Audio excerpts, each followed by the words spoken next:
Vamos que vamos, meus amigos e minhas amigas da Nação Celeste. Estamos dando início por aqui a mais um conteúdo no canal do Camarote Esportivo, com notícias atualizadas do maior time de Minas Gerais. E no giro de notícias de hoje temos muitas notícias quentes. Falamos sobre Paulo Pezzolano e seu auxiliar técnico, falamos sobre a explicação da história do Diego Ribas, falamos sobre a contratação de Leonardo Paes, que foi muito barato, e também o pré-jogo de Cruzeiro e Vasco. Vasco e Cruzeiro, partida que vai ser na semana que vem ainda. Vale a pena ficar de olho. Antes de começarmos o nosso conteúdo, eu peço a cada um de vocês que deixem o seu gostei para nos ajudar a bater a meta, dos 1000 likes no vídeo de hoje. E assim você vai estar mostrando para o YouTube que você gosta do nosso trabalho e ele vai recomendá-lo para outros cruzeirenses. Curto demais com o apoio de cada um de vocês. Vamos que vamos para o giro de notícias. É isso, né? Simples. Ficou faltando algum? O Fluminense já passou. Vai, Pode... Fala com gosto, isso vai virar o meme deles lá. Pode gravar, já passou. A confiança é essa, passou, né? Se der ruim, a gente sustenta. Deu ruim, não passou, ele sente e chora, a vida que segue, mas hoje passou, irmão. Quarta de final tá logo aí. Vambora. Tem nada de cabuloso. Não tem nada de cabuloso. Nada.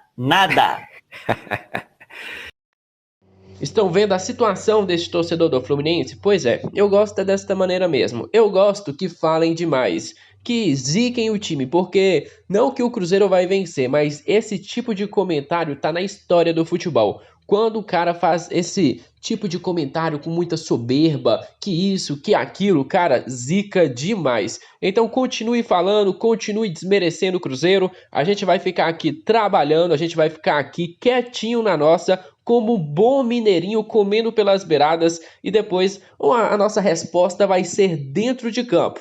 Deixem eles falarem, porque isso, meus amigos, zica demais. Eu cansei de ver isso no mundo do futebol. Os caras queimando a língua, falando que já estão nas quartas de final. Mas esqueceram que são 2 jogos de 90 minutos e não tem nada definido. Eu não estou cravando que o Cruzeiro passa, mas também descartar o Cruzeiro desta maneira é sacanagem demais.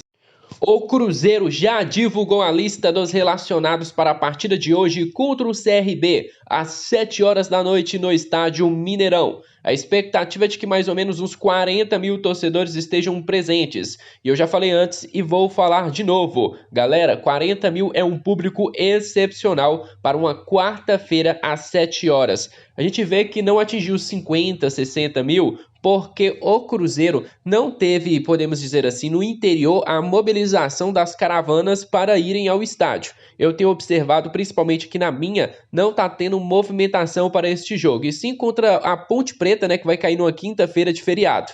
Não dá para ficar indo em todo o jogo do Cruzeiro. Mas 40 mil para este horário é excepcional. Tá todo mundo de parabéns. Nação Celeste, vocês são top demais. E agora eu vou trazer aqui para vocês a lista dos relacionados, que começa com o Gabriel Mesquita no gol, com o Rafael Cabral também relacionado.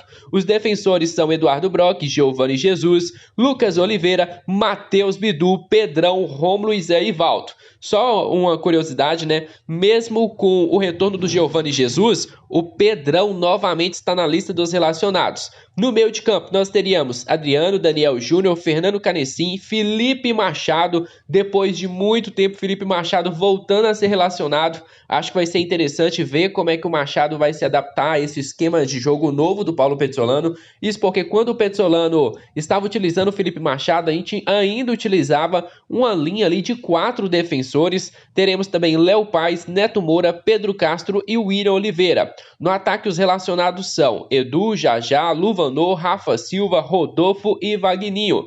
Renato, quais são as probabilidades do Cruzeiro? Galera, olha só, a escalação é com o Cabral, Eduardo Brock, Lucas Oliveira e Zé Ivaldo. Até aí não tem surpresa nenhuma. No meio de campo, deve ser formado primeiro pelo William Oliveira, fazendo a função de primeiro volante, Neto Moura de segundo volante e o Fernando Canecim um pouco mais à frente. O Cruzeiro deve ir com 3-5-2, uma formação que não me agrada bastante. Eu gosto do 3-4-3. Nas alas, Matheus Bidu ganhou a titularidade do Rafael Santos. No outro lado, nós teremos Leonardo Paes, Renato e o Giovani Jesus. Sim, Giovani Jesus vai concorrer posição com o Leonardo, mas nesta partida deve ser o Leonardo Paes ser titular no jogo. Agora, mais na frente, nós teremos o Jajá e também o atacante Edu. Já deu para perceber por que eu não gosto muito do 3-5-3? Porque nós só temos de atacante mesmo o Edu e o Jajá. Aí o Leonardo Paes cai para a direita, né, com o Zé Ivaldo fazendo a função de ala direito.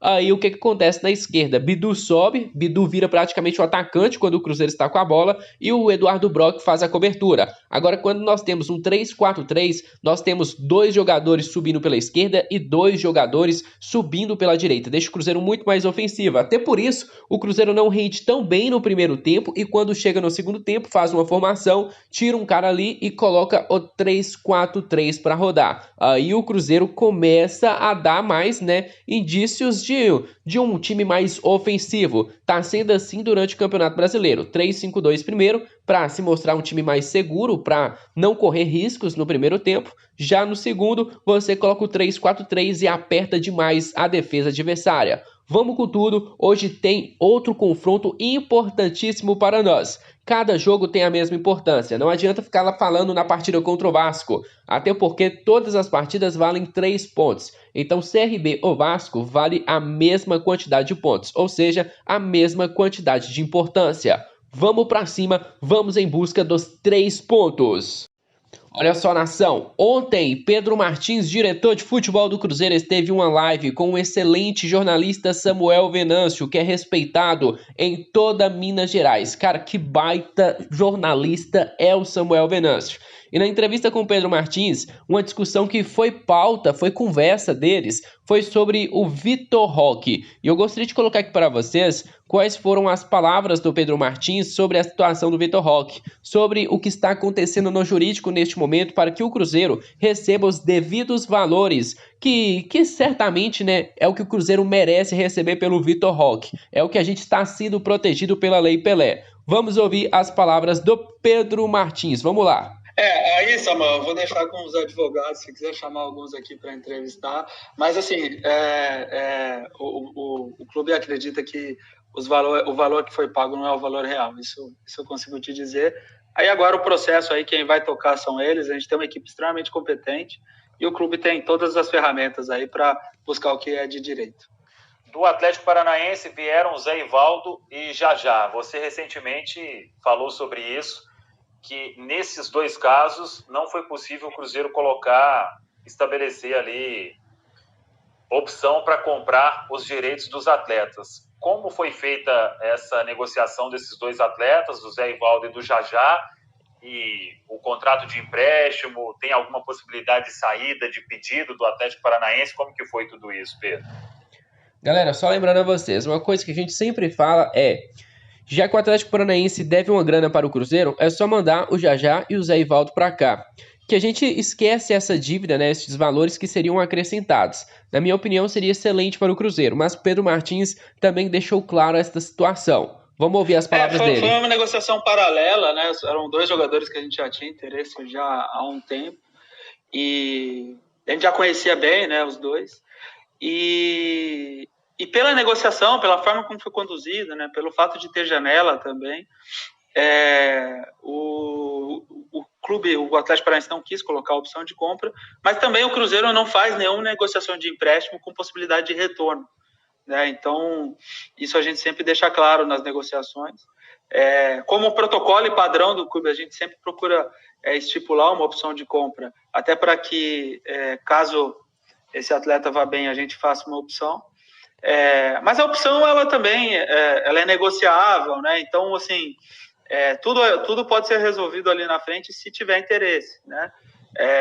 Mas são 2 atletas que eu acho que vêm progredindo bem, né? Vem ajudando bastante a equipe e que eu não tenho dúvida aí que podem evoluir ainda, podem jogar ainda mais do que jogam hoje, porque eles têm um potencial muito grande. E eu quero o jogador de volta, não tem nenhuma cláusula que dê a possibilidade do atleta voltar automaticamente.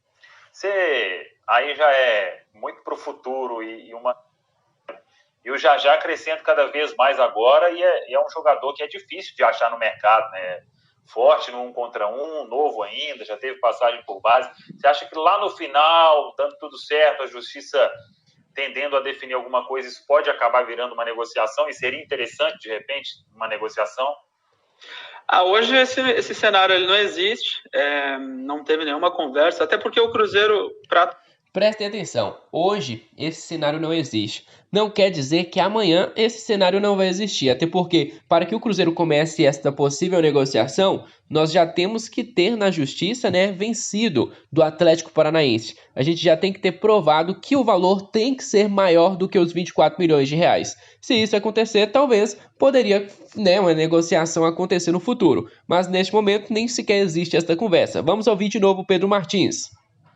Tomar uma decisão com relação à compra de um jogador, ele precisa ver mais, assim, é óbvio que são jogadores que vêm demonstrando uma boa atuação, mas a gente precisa ver mais, e ao mesmo tempo, como é um processo que ainda está caminhando, até com relação à definição de valores, eu vejo dificuldade de atrelar uma coisa à outra nesse momento. Lá na frente, eu não sei o que pode acontecer, mas nesse momento eu vejo dificuldade de unir um assunto no outro, até porque a definição do que vai ser, qual vai ser o valor, como as coisas vão funcionar, ainda eu acredito que vai um tempo aí para ser solucionado. O que o Pedro Martins quer dizer com essa história? Vamos supor que o valor hoje, que todo mundo sabe que é de 24 milhões de reais. Vamos supor que este valor suba para 48 milhões de reais, o dobro, porque o Cruzeiro ofereceu praticamente o dobro do salário para o Vitor Roque, beleza. Aí seria mais 24 milhões de reais. Você acha que o Cruzeiro trocaria o Zé Ivaldo e também o Jajá por 24 milhões de reais? Claro que não. A gente não pagaria 24 milhões de reais pelos dois, mesmo que sejam dois bons atletas. O Cruzeiro tentaria reduzir o valor que passaria para o Atlético Paranaense, ou seja, dos 24 milhões de reais a mais que o Atlético Paranaense teria que depositar, o Cruzeiro descontaria ali 10, 12 milhões pelos dois. Então por isso que ele fala que é difícil. Primeiro tem que ser estabelecido qual é o valor que o Atlético Paranaense teria que pagar para o Cruzeiro, para depois sabermos se vale a pena ou não esta negociação ir para frente. É como o Pedro fala, é uma conversa que é para o futuro. A gente não sabe ainda no que vai dar. Primeiro passo, o Cruzeiro tem que vencer na justiça. Depois a gente pode conversar sobre isso.